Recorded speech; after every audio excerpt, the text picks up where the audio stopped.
রমজান মাসে মসজিদে জায়গা থাকে না, বাকি টাইমে লোক খুঁজতে হয়। তাও তো হাওড়া, হুগলি, কলকাতায়, মিটিয়াবুরুজে একটু মুসল্লি আছে। আপনি যদি গ্রামগঞ্জে যান না, হাওড়া, আমাদের হুগলি, আপনার বর্ধমান, বীরভূম, এমন এমন মসজিদ আছে ফজরের নামাজ ইমাম একা পড়ে, কেউ আসে না। এটা হাসির নয়, বড় দুঃখের বিষয়।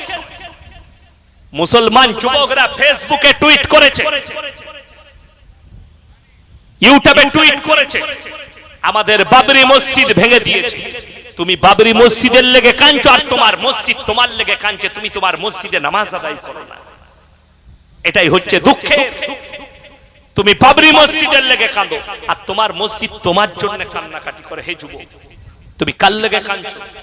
তোমার জন্য জমি, তোমার জন্য তোমার বাড়ি, তোমার গ্রামের মসজিদ, তুমি সেটাকে পরিপূর্ণ করো। শুনেলেন? আর পরে আলেমদের বরকত, উলামাদের বরকত, ইমামের বরকত, কারণটা শুনেলেন। বুখারী শরীফের রওয়ায়াতে আছে, যারা আল্লাহর রাস্তায় থাকবে, দ্বীনের পথে থাকবে, আল্লাহ তাদের মৃত্যুকাল পর্যন্ত ইজ্জতের রুজি দান করবে। জোরে বলুন সুবহানাল্লাহ। যারা 5 ওয়াক্তের নামাজি হবে, তাদের কখনো রুজিতে আল্লাহ কমি দিবেন না মৃত্যুকাল পর্যন্ত। জোরে বলুন সুবহানাল্লাহ। আপনি নামাজি হন, রুজিতে আপনি কমি পাবেন না। যাদের মনে হয় রুজি মানে আপনার সম্পদ, বল কোটিপতি হলে রুজি পাবে, এটা ভুল ডিসিশন। যারা বড় লোক আছেন, কোটিপতি আছেন, যারা গরিব আছেন, তারা শুনে যান, রুজি টাকাতে পাওয়া যায় না, রুজি সম্পদে পাওয়া যায় না, রুজি আপনার পয়সা থাকলে পাওয়া যায় না, রুজি আমার আল্লাহ মাপলে পাওয়া যায়। জোরে বলুন সুবহানাল্লাহ।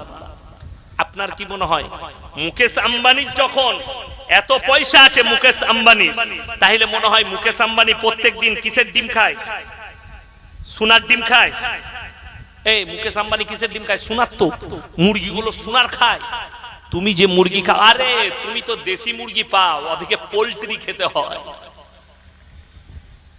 যাই হোক, আমি বলে যাই, টাকা থাকলে রুজি পাওয়া যায় না। যদি মনে হয় সকালবেলা একবার আন্দুল রোডে ফজরের পরে চলে যাবে, সকালবেলা একবার ধর্মতলায় চলে যাবে, 100টা কোটিপতি, 100টা বড় লোক আন্ডারপ্যান্ট পরে ছুটছে। কি হলো বে? বলছে সয়সু গয়কার র। সুগার ডাক্তারে বলেছে 4 কিলোমিটার ছোটগা। এখন আবার অনেকজন বউকে নিয়ে ছুটছে, তরু হয়ে যেতে পারে, এখন থেকে ছোট। কত কষ্ট।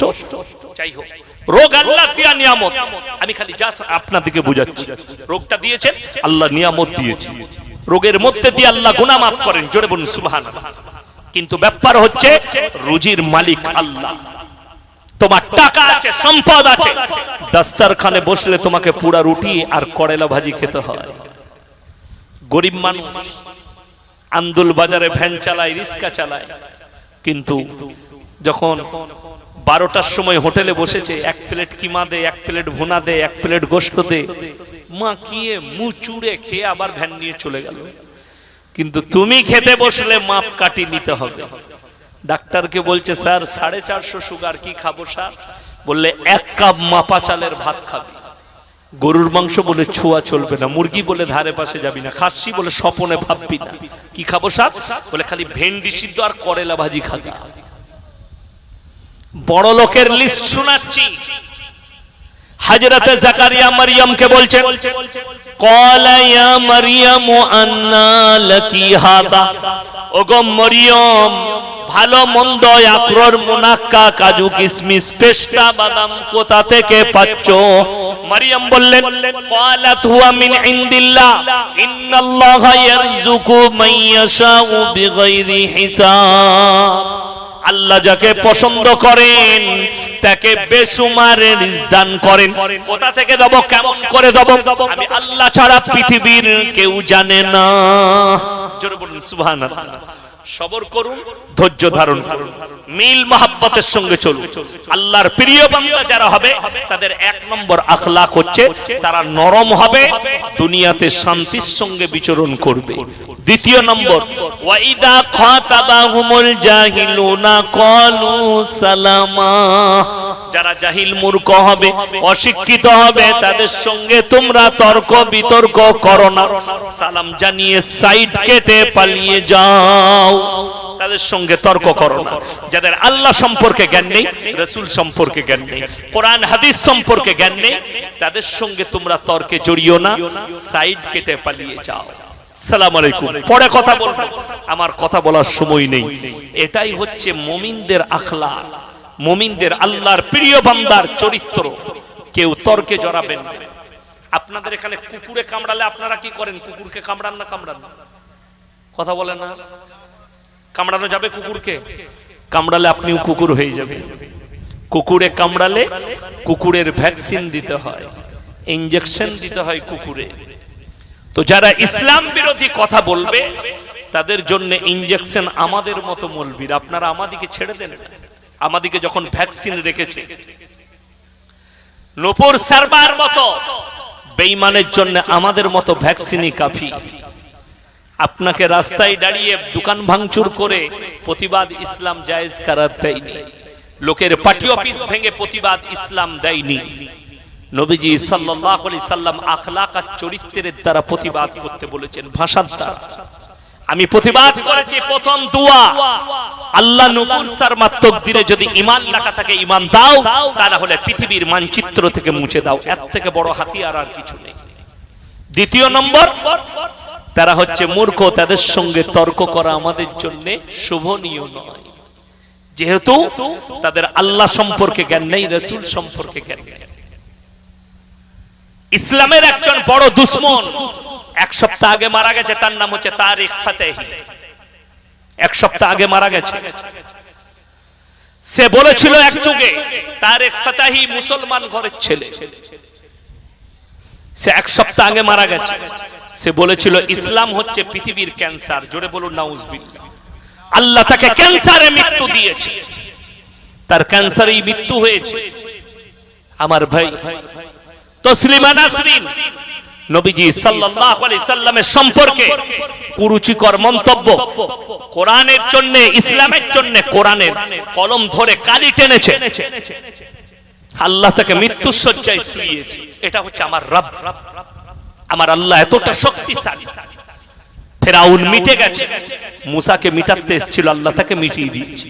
নমরুদ মিটে গেছে, ইব্রাহিম নবীকে জ্বালাতে গেছে, ইব্রাহিম নবীর একটা পশমকে পর্যন্ত জ্বালাতে পারেনি। জোরে বলুন সুবহানাল্লাহ।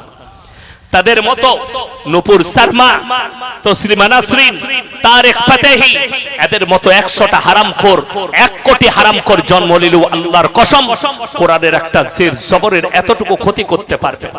প্রত্যেকটা মুসলমান এই আপনার ছোট ভাই ইয়াসিন ভাইয়ের কথাটা হৃদয়ে গেঁথে নিয়ে যান। আমার আল্লাহ ওয়াদা করেছেন কোরআনে, ফালান তাজিদ লিসুন্নাতিল্লাহি তাবদীলা। হে আমার বিশ্ব নবী, গোটা পৃথিবীর শক্তি যদি একদিকে দাঁড়িয়ে যায়, তারপরও আমার কোরআনের একটা জের জবরকে পরিবর্তন করার ক্ষমতা পৃথিবীর কোনো শক্তির নেই। জোরে বলুন সুবহানাল্লাহ। আপনি বিশ্বাস রাখুন এটা। যাদের এটার উপরে বিশ্বাস নেই, আল্লাহর কসম, আপনার গর্দন হালত যতটাই নাজুক হোক, আপনার গর্দন তলোয়ারের নিচে থাকবে। আমার আল্লাহ না চাইলে আপনার মৃত্যু আসতে পারে না। জোরে বলুন সুবহানাল্লাহ। এটা যাদের বিশ্বাস হয় না তারা শোনো, ফেরাউন হুইপ জারি করেছিল মিশরের মধ্যে, যতগুলো মেয়ে এই বছরে বেটা ছেলে হবে কতল করে দাও, মেয়ে ছেলে হলে ছেড়ে দাও।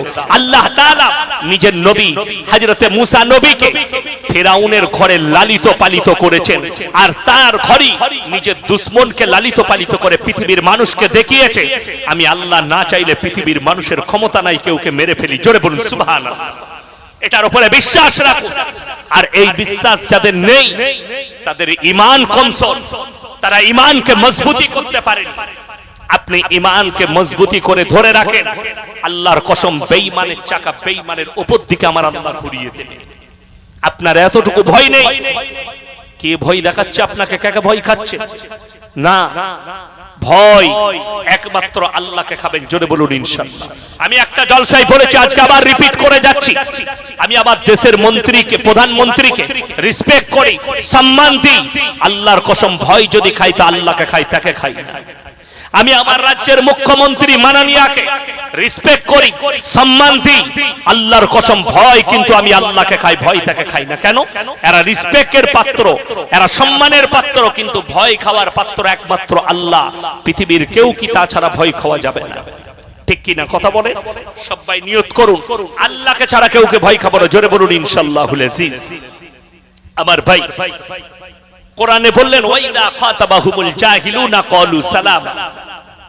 তোমরা মূর্খদের সঙ্গে তর্ক করো না। তৃতীয় নম্বর, ওয়াল্লাযীনা ইয়াবিতুনা লিরাব্বিহিম সুজদান ওয়া কিয়ামা। এবং তারা রাতের অন্ধকারে রাত জেগে কেঁদে কেঁদে আমার ইবাদতে রাত যাপন করে।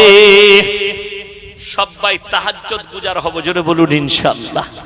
আল্লাহ এখানে বললেন, আমার যারা প্রিয় বান্দা হবে তাদের তৃতীয় নম্বর আখলাক আর চরিত্র হবে, তারা যেন রাতের অন্ধকারে রাত জেগে কেঁদে কেঁদে আমার ইবাদতে রাত যাপন করে। ওয়াল্লাযীনা ইয়াকুলুনা রব্বানা সিরিফ আন্না আযাবা জাহান্নাম। এবং তারা ক্ষমা প্রার্থনা করবে, আল্লাহ তুমি আমাদেরকে জাহান্নামের আগুন থেকে বাঁচাও। ইন্না আযাবাহা কানা গরামা। নিশ্চয়ই জাহান্নাম একটা খারাপ বাসস্থান। ইন্নাহা সাআত মুস্তাকাররা ওয়া মুকামা। ওগো আল্লাহ, তুমি সেই জাহান্নামের আগুন থেকে আমাদের সকলকে হেফাজত করো। জোরে বলুন আল্লাহুম্মা আমিন। আমার ভাই, সবাই নিয়ত করে নে, আজ থেকে কেউ আল্লাহকে ছাড়া কেউকে ভয় খাবো না। জোরে বলুন ইনশাআল্লাহ। হাত তুলে বলুন, 5 ওয়াক্তের নামাজ কেউ ছাড়বো না। জোরে বলুন ইনশাআল্লাহ। আমি বলি, নামাজের মধ্যে খায়ের আর বরকত পাবেন, নামাজের মধ্যে দিন খুঁজে পাবেন, আল্লাহকে খুঁজে পাবেন। আল্লাহ কিয়ামতের দিনে প্রথম হিসাব নেবেন নামাজে। সেদিনে মানুষ বিপদে পড়বে। আজকে বড় কষ্ট লাগে, মানুষ নামাজ পড়ে না। আমি চ্যালেঞ্জ দিয়ে বলে গেলাম, আপনার এই মসজিদে কাল ফজর থেকে আর জায়গা থাকবে না। যদি এখনই মসজিদের প্রেসিডেন্ট সেক্রেটারি এলান করে দেয়, ফজর থেকে যারা মসজিদে নামাজ পড়বে পার ওয়াক্তে 100 করে টাকা পাবে। ও এখন থেকে গিয়ে রুমাল ফেলে দিবে, আমার জায়গাটা সরাবি না, টাকা পাবে। 3 বাপ বেটা থাকলে ছেলে না উঠলে ছেলের পোঁদে গুড়ালে উঠাবে, ওঠ টাকা পাবি, 100 টাকা নামাজ পড়বি না। মসজিদে নিয়ে গিয়ে দাঁড়িয়ে থাকবে, রাত থেকে লাইন দিয়ে দিবে। কষ্ট এটাই, আল্লাহর কাছে সিজদা করলে টাকা নেই। আমার ভাই শুনেন, অক্সিজেন কার? কথা বলেন, আল্লাহর। ফ্রি অক্সিজেন নিচ্ছেন। আপনার শরীর আল্লাহ, হৃদয় আল্লাহ, আপনার আকৃতি আল্লাহ দান করেছেন। আপনার গোটা জীবনের দায়িত্ব আমার আল্লাহর। আপনি আল্লাহর কাছে একবার মাথা ঠুকতে পারবেন না, আল্লাহ এতগুলো নিয়ামত দিয়েছে। সবথেকে দামি নিয়ামত আল্লাহ দিয়েছে মানুষকে দুনিয়ায় জীবন যাপন করার জন্য। সেটা কি জানেন? কোরআনে আছে, যুইয়িনা লিন-নাসি হুব্বুশ শাহাওয়াতি মিনান নিসা। সবথেকে দামি নিয়ামত হচ্ছে তোমাদের বিবি তোমাদের কাছে। এটা দুনিয়ার জীবন যাপন করার জন্য সবথেকে দামি নিয়ামত দিয়েছি। যুইয়িনা লিন-নাস হুব্বুশ শাহাওয়াতি মিনান নিসাই ওয়াল বানিন ওয়াল কানাতিরিল মুকান্তারাতি মিনাদ যাহাবি ওয়াল ফিদ্দা ওয়াল খাইলিল মুসাওওয়ামা ওয়াল আনআম ওয়াল হারস যালিকা মাতাউল হায়াতিদ দুনিয়া ওয়াল্লাহু ইনদাহু হুসনুল মাআব। হে আমার নবী বলো, সবথেকে দামি নিয়ামত হচ্ছে তোমাদের বিবি। যে বিবি না থাকলে মানুষ, বিবি যদি থাকতে যদি না থাকে মানুষ পাগল হয়ে যায়। তোমাদেরকে যে যৌবনটা দিয়েছি, আমি যদি স্ত্রীকে না দুনিয়াতে সৃষ্টি করতাম, পৃথিবীর মানুষ নিজেদের মধ্যে পাগল হয়ে মারা যেত, ব্রেন হ্যাং হয়ে মারা যেত। মরে গেছে তাদেরকে জিজ্ঞেস করো স্ত্রী আল্লাহর কত বড় নিয়ামত। যাদের বিবি থাকতে বিবি পালিয়ে গেছে তাদেরকে জিজ্ঞেস করো বিবি আল্লাহর কত বড় নিয়ামত। ওই জন্য অনেক ছেলে স্ত্রীকে ডিভোর্স দেওয়ার পরে তারা পস্তায়, আমি ভুল করেছি, আমি ভুল করে ফেলেছি, এটাকে কিভাবে ফেরানো যায়, উইথড্র করা যায়, চিন্তা ভাবনা করে আমাদের মতো মৌলবীর কাছে পরামর্শ নিতে আসে। কি করব হুজুর, কি করে কি হবে হুজুর, কি করে বাঁচবো হুজুর, আমাদেরকে বলে। শুনেলে যে সকল আমার ভাইয়েরা আছেন, ইসলাম এত সুন্দর, তোমাদের জন্য আমি দিনকে সহজ করেছি। আল্লাহ আপনার জন্য দিনকে সহজ করেছে, আপনি কঠিন করবেন, আমরা কঠিন করে নিয়েছি। ইসলামকে কিন্তু আল্লাহ সহজ করেছে। আমরা কঠিন কিভাবে করি আমি বলে দিই। ইসলামে কঠিন। আজকে একটা ছেলে আমাকে ফোন করেছে, হুজুর আমার স্ত্রীর পেটে বাচ্চা আছে, তাকে আমাদের বাড়িতে বলছে সাত ভাজা খাওয়াতে হবে। খাওয়াই না আপনাদের সাত ভাজা খাওয়ায়? আপনারা বলুন। এখানে স্টেজে ইমাম সাহেব কোথায়? আপনাদের পেছনেই বসে আছে মাশাআল্লাহ। মুয়াজ্জিন, ইমাম মুয়াজ্জিন দুজনেই আছে। আপনার বাচ্চা হয়েছে না হয়নি? আপনার কথা বলছি। কয়টা ছেলে আছে? তিনটে ছেলে আছে। তিনটে ছেলে জন্মানোর আগে উনার স্ত্রীকে ভাজা খাওয়াইছে নাকি জিজ্ঞেস করুন। আমার দুটো মেয়ে হয়েছে, কেউ কি ভাজা খাওয়াতে হয়নি? মৌলবীর বিবিদিকে, আমাদের হুজুরের বিবিদিকে, বউদিকে ভাজা খাওয়াতে হচ্ছে না, ছেলে আরামসে হয়ে যাচ্ছে। তোমার বউকে না খাওয়ালে ছেলেটা মরে যাবে। কথাটা বুঝতে পেরেছেন না পারিনি? আমি সূক্ষ্মভাবে বুঝাচ্ছি। তুমি আগে লক্ষ্য করো, তোমার মৌলবীর বিবিকে বাচ্চা হয়ে গেল, তাকে সাত ভাজা খাওয়াতে হয়নি, তাতে অসুবিধা নেই।